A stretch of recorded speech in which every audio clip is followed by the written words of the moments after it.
And a very warm welcome to this IIEA webinar. My name is Barry Colfer, and I'm the Director of Research here at the Institute, just allowing people to enter the Zoom room and find their seats.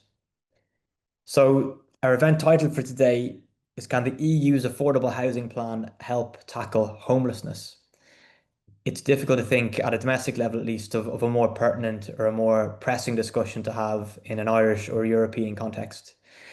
Our speaker is Ruth Owen.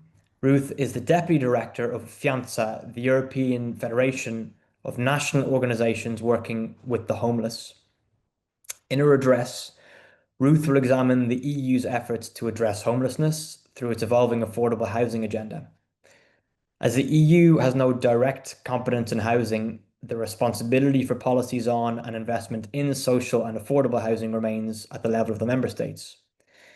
Drawing on over a decade of experience in homelessness policy, Ruth will explore the potential of EU initiatives to support more inclusive and effective housing solutions across member states, including the European Platform on Combating Homelessness and the Affordable Housing Initiative as part of the Commission's Renovation Wave strategy for Europe.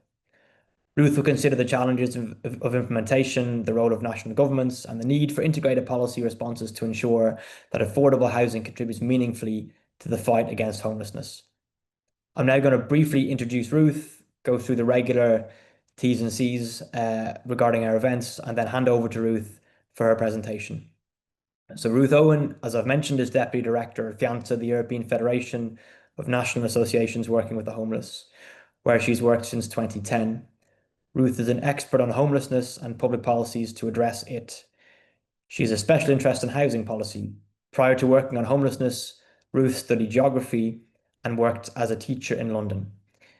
As ever, the discussion today is on the record.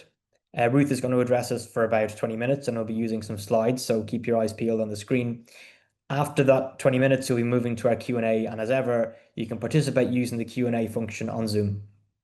That's it from me, but to say a very warm welcome to Ruth and a sincere thanks again for being with us, and over to you.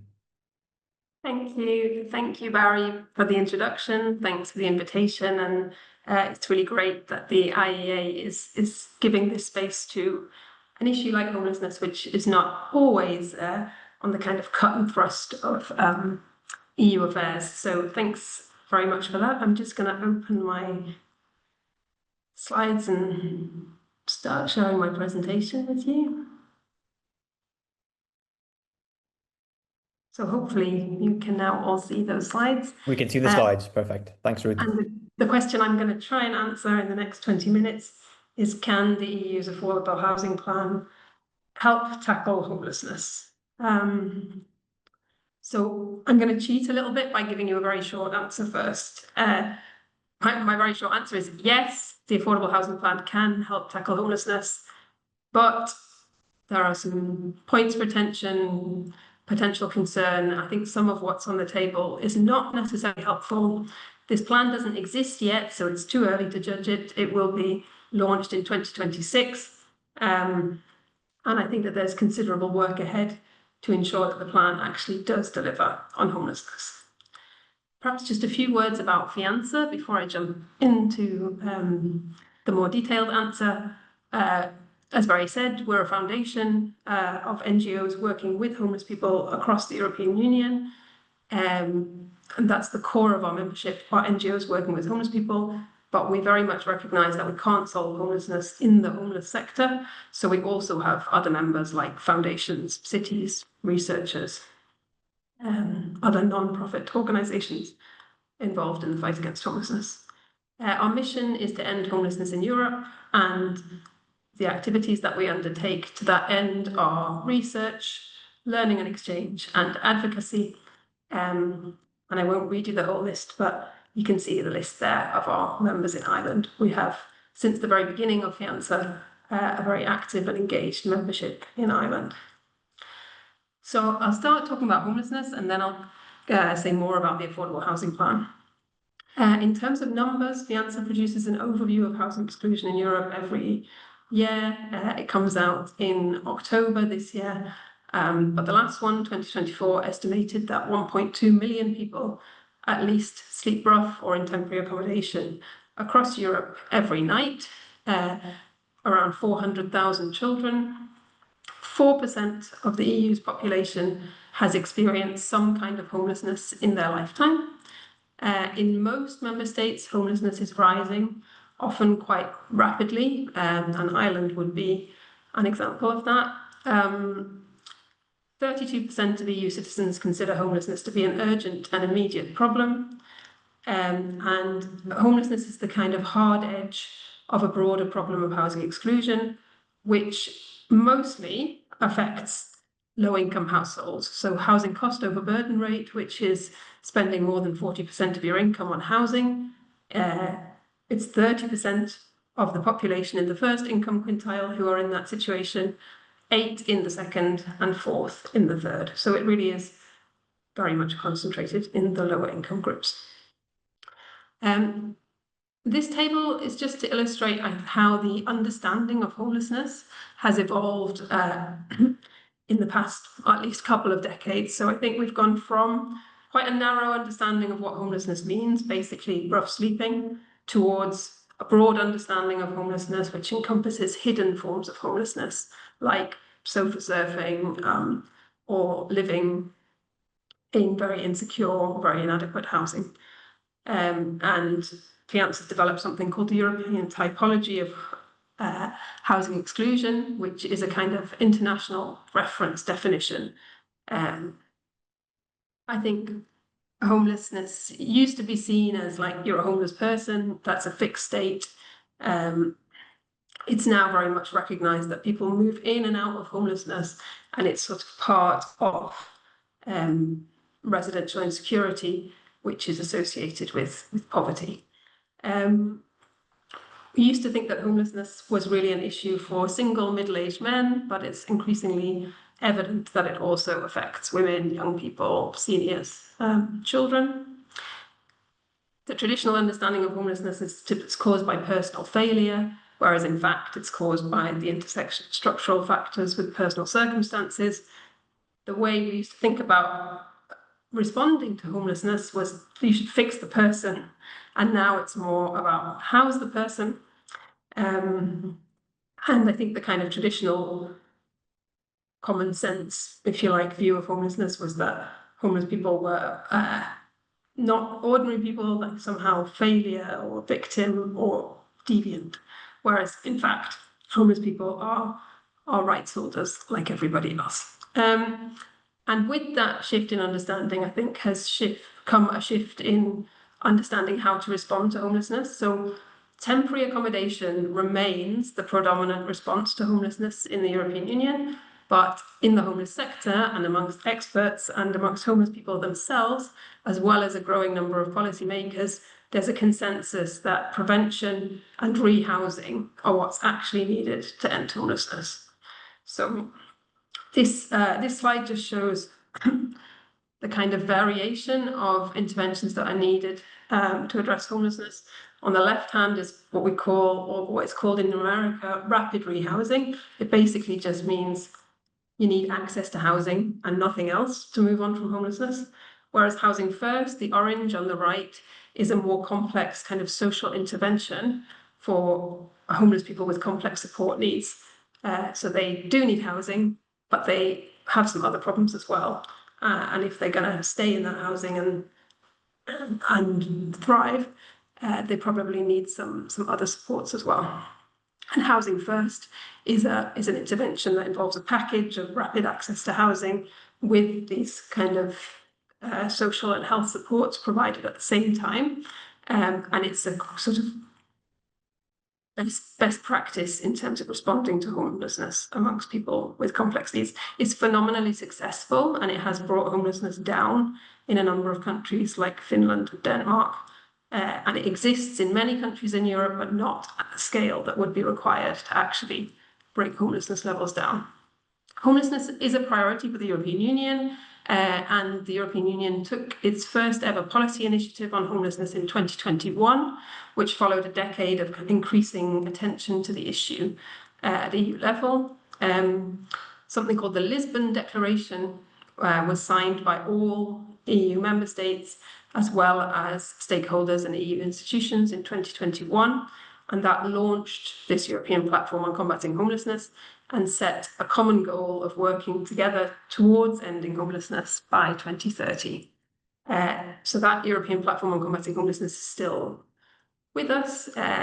The new commission in the new mandate has taken it up, and its activities are focused on data and analysis, so better understanding the state of homelessness and the trends, and working towards comparative data within the European Union, learning in terms of understanding what works, improving policies, and sharing best practices, and funding focused on trying to channel EU funding and finance into solutions to homelessness.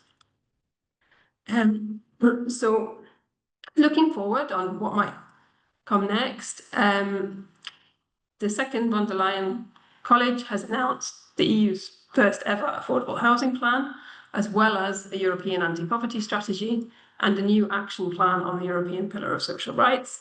So they're three quite big sort of social policy interventions, all of which could contribute to the fight against homelessness, and we would expect the affordable housing plan to have a strong role there. But those initiatives have been launched in a fairly challenging context, with the rise of populism, a strong rightwards shift at the political level in terms of both the College and the European Parliament, a lot of geopolitical uncertainty, and a very strong focus on defence and competitiveness as the big priorities of the European Commission.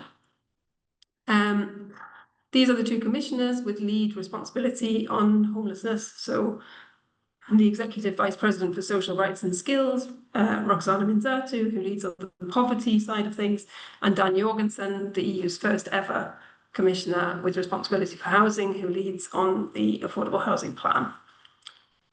So the Affordable Housing Plan, it's this new kid on the block. It doesn't exist yet, but it's in the pipeline. I think it's really important to start by saying, what can the EU actually do on housing? Because it does have extremely limited competence, and it hasn't historically intervened on housing policy. Although in the very early days of the European steel and coal community, they did have a big social housing construction program, which I think is just interesting to keep in mind when we think about what this plan could do. But most responsibility for tackling housing policy, and certainly for dealing with homelessness, lies at the national, regional and local level. So the EU can contribute, and does contribute, through agenda setting, learning, knowledge and exchange, capacity building and technical support, investment, especially through cohesion policy, the structural funds, and there's all kinds of EU regulation that impacts, helpfully or less helpfully, on housing policy, even though we'll never have an EU directive on housing. And examples of that would be state aid, which we'll talk about a bit later, but also things like energy performance standards in buildings, tax policy, many areas of EU law impact on housing policy. So what's happened so far with this EU Affordable Housing Plan? It was a surprise priority in von der Leyen's political guidelines.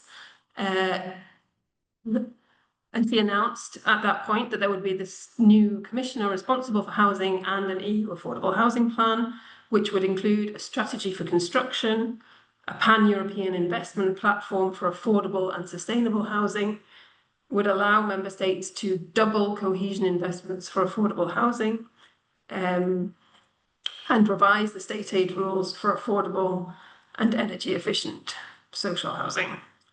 And it also, one of the elements of this plan is something called the New European Bauhaus, which is a quite a personal initiative of von der Leyen, and it's a flagship initiative mobilizing lots of the centrally managed EU funds to try and transform the built environment in Europe to make it more beautiful, inclusive and sustainable. So what's happened so far? This year is really focused on consultation, dialogue, and preparation.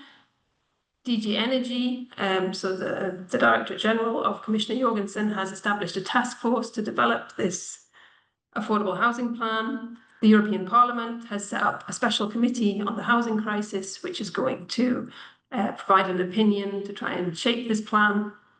The Commission has set up an advisory board to advise the task force on affordable housing, and that is, we learned this week, to be chaired by Eamon Ryan, who's the former Irish Minister for the Environment, Climate and Communications, and also subsequently, I think, for transport. We've had the Commission's proposals for the midterm review of cohesion policy. So it's the midpoint review of the current 7-year budget of the European Union. And the Commission has proposed that member states can reprogram unallocated funds to a range of priorities, including affordable housing, but also including competitiveness and defence. So it's quite a crowded space. And they've published some model financial instruments that member states could use if they wanted to blend cohesion policy with loans and other kinds of repayable finance through the EIB or through InvestEU, which is the guarantee programme for EU investment. And they have started the concrete work on reviewing the state aid rules. So they have proposed to make it easier for member states to provide state aid for affordable housing. It was already possible for member states to provide state aid for social housing. There's a block exemption for social housing, but the proposal is now to add affordable housing and allow member states to provide state aid for that too. So I see some really good news here. I think the continuation of the European Platform on Combating Homelessness and maintaining the ambition of the Lisbon Declaration under this mandate is really positive. And we can see, I think Ireland is a good example, the fact that this Lisbon objective of ending homelessness by 2030 is taken up in the government programme. It shows how that kind of agenda setting can make a difference. There's a strong political commitment to make homelessness a priority in the affordable housing plan from both commissioners, from the European Parliament, from member states, from the other EU institutions, and also from local policymakers. So there's an alliance of 15 mayors of big cities who have published an affordable housing plan and who are very strongly pushing for the European Union to help them deal with the housing crisis. And they've asked for a special fund for the fight against homelessness. And I think there's a general recognition, certainly within the Affordable Housing Task Force, that the support and scale up of Housing First and other housing-led responses to homelessness should be a real priority in this plan. However, there are also some alarm bells, and I would encourage you maybe to have a look at this report, which is on our website on the right. It digs in a little bit more to the question of what does affordable housing actually mean? Who is it affordable for? I mean, at the end of the day, all housing is affordable for somebody. I'm from the UK, and their affordable housing products can be 80% of the market rent, which certainly in big cities is really irrelevant for anyone who is experiencing or at risk of homelessness.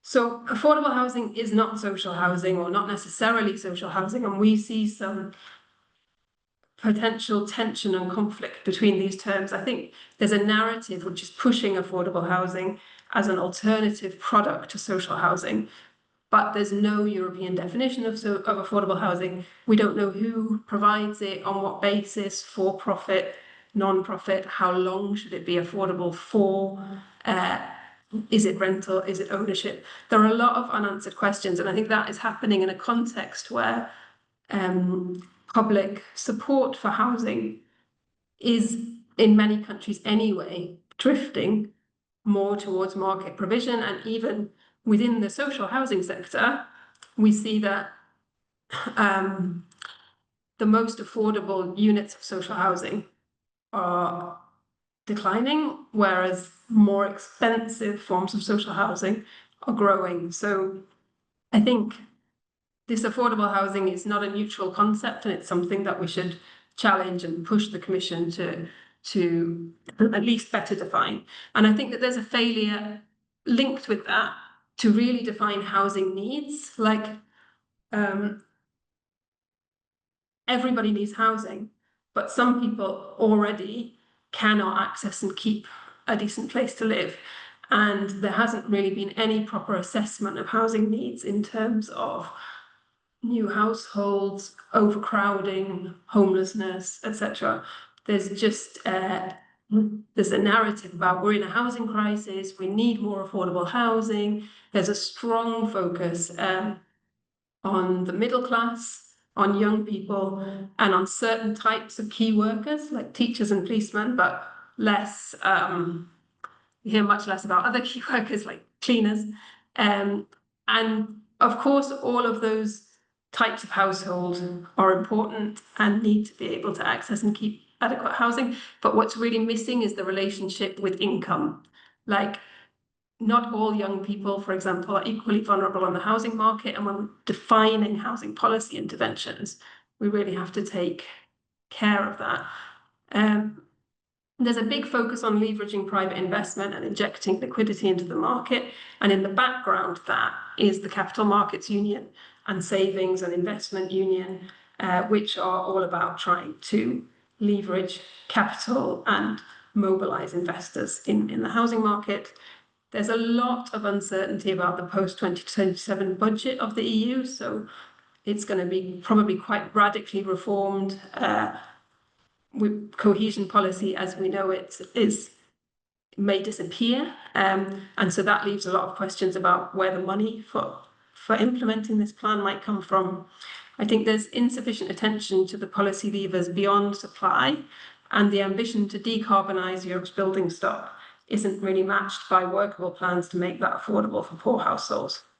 So FEANTSA has a number of recommendations about how to make this plan work for homeless people. We think it should be used to support Housing First and other housing-led models that we know work. We think that we need to earmark funding for homelessness and have a dedicated space in this investment platform, as well as training, learning and capacity building activities, because these soft instruments can make a huge difference on an issue like homelessness, where the status quo is very poorly aligned with evidence. We think that there should be a focus on improving national homelessness policies, and that a council recommendation on homelessness would help that, as well as monitoring of progress and technical support. We think, as I've said, that social housing should be the priority, and that we should be quite weary of this positioning of affordable housing as a kind of new way of doing housing policy. We think we should explore the scope for minimum standards for tenant protection under EU consumer law. They exist for mortgages, but they don't exist for tenancies. And we think that the EU's research capacity could be much better used to address knowledge gaps on housing.